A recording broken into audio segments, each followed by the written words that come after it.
Señor esté con vosotros. Y con tu espíritu. Lectura del Santo Evangelio según San Juan. Gloria a ti, Señor.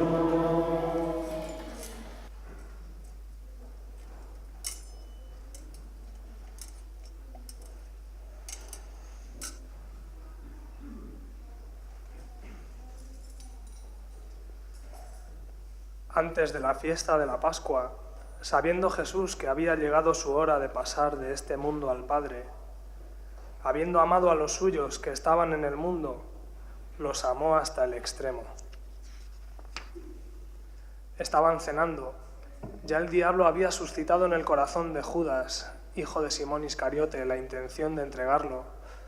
Y Jesús, sabiendo que el Padre había puesto todo en sus manos, que venía de Dios y a Dios volvía, se levanta de la cena, se quita el manto y tomando una toalla se la ciñe.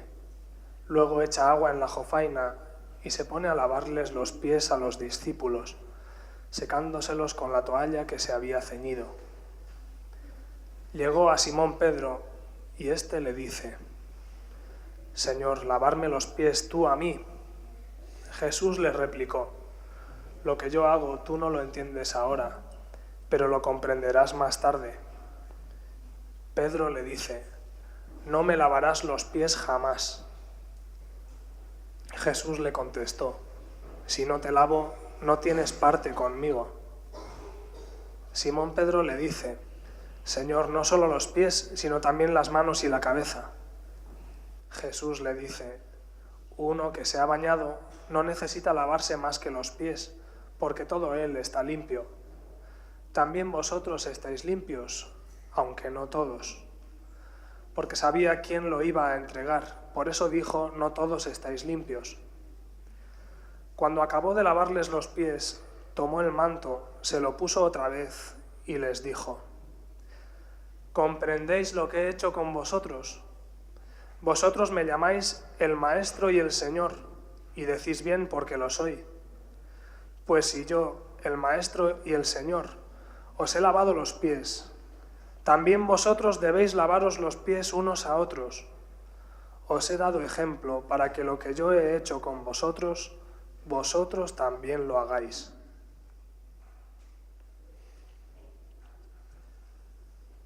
Palabra del Señor. Gloria a ti, Señor Jesús.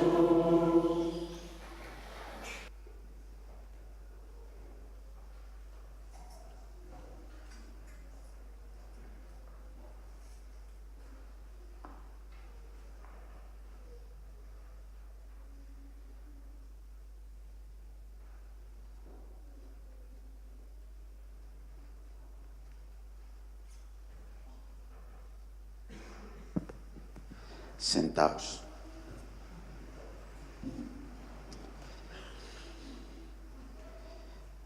Para comprender bien la Pascua que ya ahora en la Eucaristía celebramos, para desplegarla a lo largo de estos 3 días, es bueno conocer una historia, la historia de un cordero. Podríamos decir que esta es la historia de un cordero y 3 árboles. De un cordero convertido en pastor y de unos árboles de significado distinto. Fijaros, toda nuestra vida tiene que ver con el afán que tenemos de comer de un árbol y con la imposibilidad que tenemos de comer de otro árbol. En el paraíso había muchos árboles. Era un jardín espléndido, donde Dios Padre, que había creado todo este jardín para la humanidad, para nosotros, querida familia en familias, el Señor dijo: mirad, para que podáis vivir bien, en armonía, para que seáis felices, no comáis de este árbol, del árbol llamado de la ciencia del bien y del mal, del árbol, podríamos decir con lenguaje de hoy, de la autonomía, del derecho a decidir, de que cada uno quiera vivir su libertad por su cuenta, con lo cual es difícil ponerse de acuerdo. Pensad, los niños pequeños y las niñas que estáis por aquí, cuando en casa cada uno quiere hacer su voluntad, lo que quiere, es difícil ponerse de acuerdo e incluso es probable que riñamos. En ese paraíso había otro árbol, un árbol del que era imposible comer, del árbol de la vida. Y así nos pasa el dolor extraordinario que sentimos ante la muerte de los seres queridos y la permanente inquietud que produce en nuestro corazón la muerte, que nos hace apegarnos a la vida, querer apuñar la vida, querer secuestrar la vida. Bueno, la verdad es que Adán y Eva comieron del árbol y no podían comer del otro árbol, y se preparó un lío tremendo. Los hijos que tenían Adán y Eva, que eran Caín y Abel, fijaros lo que pasó. Es que Caín mató a Abel. Es que a fuerza de querer hacer cada uno lo que nos da la gana, terminamos matando a alguien. Menudo jaleo se preparó, hasta el punto de que el conflicto era tan grande que Dios, para hacer caer a la cuenta a los hombres de lo que había ocurrido, lanza un diluvio. Y parece que todo se va a acabar, pero cuando acaba el diluvio aparece el arco iris, como señal de la primera alianza que Dios quiere tener con los hombres. Es decir, yo os he creado porque os quiero, yo os he creado para que viváis en comunión, para que os améis. Yo os he creado para que seáis felices. Os habéis empeñado en comer de ese árbol, en decir, lo primero es mi libertad, mis intereses, mis cosas, y después lo de los demás, que ya veis el jaleo que se prepara. Y comienza de nuevo la historia. Y aparece entonces por primera vez en la Escritura, en el libro del Génesis, cuando ya se han escrito más de 20 capítulos, por primera vez aparece un cordero. ¿Recordáis? Os lo contaba al principio. Es Abraham. Abraham, que va a ser el padre de todos los creyentes, el prototipo de alguien que confía en Dios. Confía en tanto en Dios que está dispuesto a hacer una barbaridad, que es matar a su hijo Isaac. Pero hasta tal punto es obediente a Dios que está dispuesto a hacer esa barbaridad. Y nosotros le decimos a Dios, pero Dios, ¿cómo le puedes pedir a Abraham esto? Y lo hace primero para demostrarnos la fe de Abraham, pero después para que aparezca por primera vez el Cordero. El Cordero que es puesto en lugar de Isaac. En lugar de Isaac. Y así Isaac no muere, porque el Cordero muere por Isaac. Acordaros de esto, porque Jesús, lo decimos en la Eucaristía varias veces, lo hemos dicho en el Gloria, Cordero, que quitas el pecado del mundo. Lo diremos luego antes de comulgar, Cordero de Dios que quitas el pecado del mundo. Este es el Cordero. Pues bien, la historia avanza y el pueblo de Israel cae en la esclavitud de Egipto. Y el Señor va a liberar a Israel de la esclavitud de Egipto. Es la Pascua. Por eso nosotros celebramos ahora la Pascua en la primera luna de la primavera, para sentirnos herederos de la gran tradición judía. Y aparece de nuevo un cordero degollado, un cordero al que con la sangre, después de haberle degollado, porque le iban a cocinar, iban a cenar cordero antes de salirse corriendo de la esclavitud de Egipto, y marcaron con la sangre del cordero las puertas de sus casas, y así cuando pasó el ángel veía que donde estaba marcada la casa que estaba marcada con la sangre del cordero era la casa de unos judíos, y les decía, venga, salid, que a vosotros no os va a pasar nada, porque a los egipcios que tenían esclavos a los judíos, el ángel les castiga. Aparece, por tanto, la sangre del Cordero como signo de liberación. La sangre del Cordero. Así salen. Lo hemos recordado en la primera de las lecturas de hoy. Jesús celebra la Pascua porque era buen judío, pero inaugura una nueva Pascua.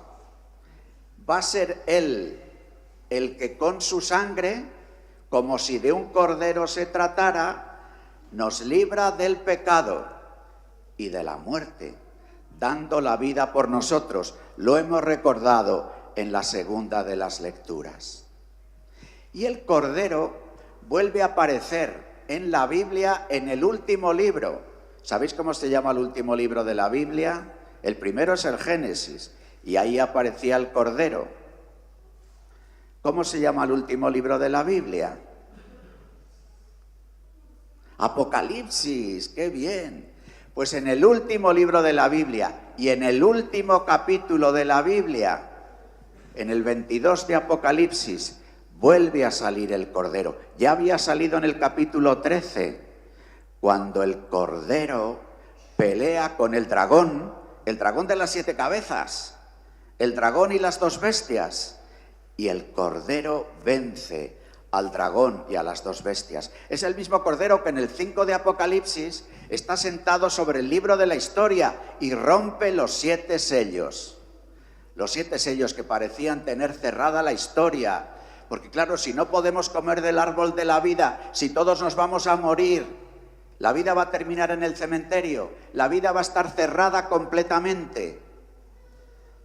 Pues amigos, Jesucristo es el Cordero, el que se pone en el lugar de Isaac y en el lugar nuestro. Jesucristo es el Cordero, el que derrama su sangre y con su sangre nos limpia de nuestros pecados. Jesucristo es el Cordero, el que rompe los 7 sellos. Y así nuestra vida tiene esperanza, cualquiera que sean las circunstancias, porque en cada época de la historia parecen reaparecer los sellos de la historia. Parece que de nuevo la historia está cerrada y que es imposible podernos plantear una forma de vida nueva, una forma de vida en el amor del Señor. Pero no, Jesucristo ha roto definitivamente los sellos, ha abierto la historia, que desde entonces es siempre una historia de esperanza. Pero además, el Cordero, en el capítulo 22 de Apocalipsis, aparece sentado en el trono junto a Dios. Y de ese trono, en el que están Dios Padre y el Cordero, que es el Hijo, fijaos lo que surge: un río de agua viva. Un río de agua viva permanente, un río que nos da la vida nueva, ese río que nos va a regar en la noche santa de la Pascua, el río del bautismo, el río de la vida nueva, y aparece el árbol de la vida del paraíso. Pero ahora este árbol de la vida da un fruto y de ese fruto podemos comer. El Cordero, del Cordero surge un manantial de vida nueva y un alimento de vida nueva. Podemos comer de ese árbol, amigos. Podemos comer del árbol y lo haremos ahora en la Eucaristía, porque el Cordero dará la vida por nosotros. Y de ese manantial permanente de vida nueva se riega el árbol del que podemos comer, que es Jesucristo mismo. Podemos comer su cuerpo y por tanto crecer en aquello mismo que nos alimenta. Y el Señor, fijaros, nos invita a nosotros, porque el Cordero se ha convertido en pastor y el Señor nos pastorea, nos alimenta, nos conduce. Y este pastor nos dice: tomad y comed, tomad y bebed. Y este pastor nos dice: sed también vosotros corderos. Poneros en el lugar de otro, como el Cordero se puso en el lugar de Isaac. Dad vuestra sangre y que el dar vuestra sangre, que es dar la vida, libere a los esclavos del tiempo moderno. Entregad vuestra vida para que sea alimento de otras personas. Romped los sellos que cierran la vida y la esperanza de tantos de nuestros contemporáneos. Y sed cauce para que llegue el agua de la vida, el agua del bautismo, a los que hoy no están bautizados, que son ya en nuestra provincia de Valladolid el 30% de los nacidos en los últimos 5 años, a los que no les ha tocado el agua de la vida. Llevad el fruto del árbol, que es el cuerpo vivo de nuestro Señor Jesucristo, a tantos hombres y mujeres que no comulgan al Señor, que no saben lo que es recibir la fuerza del mismo Dios en nuestros corazones. Animémonos, pues, hermanos, desde los más pequeños a los más mayores. El Cordero se ha convertido en pastor, el Cordero da la vida por nosotros, el Cordero derrama su sangre para nuestro bien, el Cordero nos regenera con el agua de la vida y nos alimenta con el árbol de la vida que es Él mismo. El Cordero convertido en pastor nos propone que seamos como ese pequeño Cordero que humildemente se ofrece para la vida de nuestro mundo.